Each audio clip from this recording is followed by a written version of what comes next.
Thank you for welcoming me onto your screens, onto your headphones, depending on how you're watching this. I'm Eddie, and this is The Rollback. Folks, I'm here to talk to you today about To Catch a Killer, aka the Zodiac, but with Reddit. So this film stars Shailene Woodley and Ben Mendelsohn. Shailene Woodley playing a woman by the name of Eleanor. This movie single-handedly redeems her in my eyes. Divergent never fucking happened. This movie did, though. She plays Eleanor, a woman wise beyond her years, broken, beaten. She has the mind of a serial killer, and she's not afraid to let you know about it.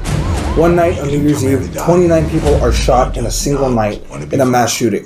That said, the city goes on lockdown, and it's up to Ben Mendelsohn's character, Lamarck, or Special Agent Lamarck, I guess, to find the killer. Shailene Woodley, playing Eleanor, kind of makes herself stand out. She notices little things that other people shouldn't, calls him out on his bullshit, and frankly is great at her job. This movie does an amazing job at doing a lot of things. First and foremost, showing us the scope of an investigation like this, the hopeless odds that you maintain. A shooting in New York is terrible, a sniper shooting, terrible. But the fact that, how do we start narrowing down from, I think, 9 million people down to one suspect? How do we do that?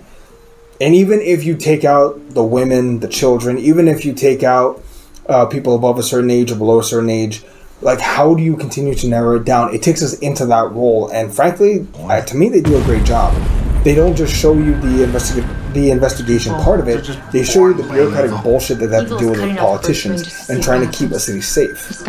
We see the intelligence and the racism on display, all of which costs one young man his life. This movie also takes the time to paint us the portrait of this killer. He's not just some random guy. We see his upbringing, what caused it. At one point, we even hear him say, "I've killed 200 people.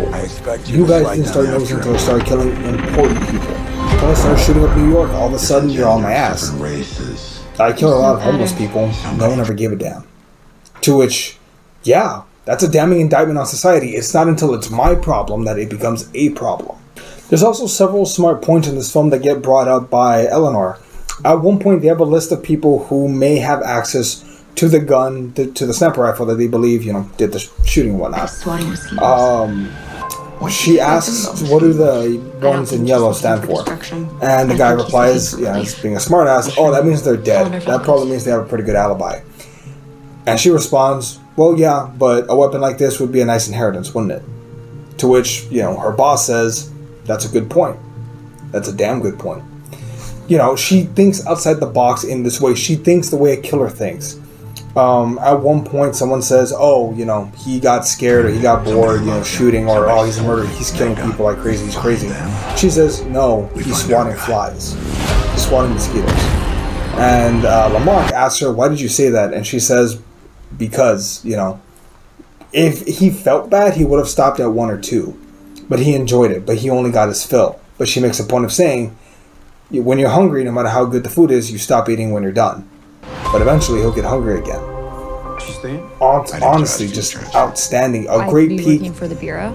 I need to reword the statement here. A great peek into the mind of law enforcement, but also a terrifying look at domestic terrorism here in the United States. And let's be very clear, it is domestic terrorism. The ending of this film, I'll be honest, isn't what I was hoping for, though. In the end, Lamarck gets kicked off the case. Eleanor is considered a pariah because of they get a lead against Lamarck's wishes. They call out to the city to see, hey, do you know this person? Call this number. Some random dude calls in saying, the secret army's coming. One of those whack jobs on Reddit, for example. They track him, there's a shootout at the store, multiple agents are injured and killed, along with 3 of the 4 suspects. Lamarck is cut off from the investigation because it was your fuck up. How can you not find this mass murder in 4 whole days? Anyway, that said, Eleanor finds a lead on the guy, contacts Lamarck, they go after him, he ends up getting sniped. Lamarck ends up getting sniped and killed. Eleanor able to resolve the situation. Kind of wish I had gone another way on this one. Kind of wish what they had done was Lamarck is shot, but injured. He's not dead. And I know how dumb that sounds. You're telling me that sniper that killed 29 people in New York City on New Year's Eve couldn't kill one dude in a backyard, but let that be the only plot hole in this. Lamarck is injured. Eleanor is still able to talk down the guy, takes him down, and Lamarck retires with the Medal of Valor. That way, in a sequel, if they wanted to do it, Eleanor is the special agent on task, and she can contact Lamarck to get some input, some insight. Hey, you're my mentor. I want to get your input on this case. I think that could have been fun. I don't think there's any plans to do a sequel to this film, which I understand. Just a great crime thriller overall. Kind of like The Little Things. In that same vein, is pretty good. But yeah, what'd y'all think? Go and comment down below. We'd really appreciate it. And yeah. Oh, I didn't give this one a grade, did I? This one's an A. But yeah, hope y'all like it. We'll catch y'all next time. See you, everyone.